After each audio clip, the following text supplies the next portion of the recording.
How to allow Stitch on TikTok. That's what I will show you in this video.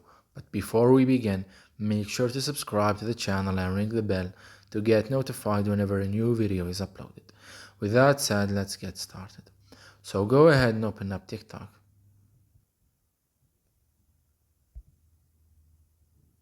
And once you do that, click on the profile icon at the bottom right. Then click on the three lines at the top right corner of your screen. Then click on Settings and Privacy.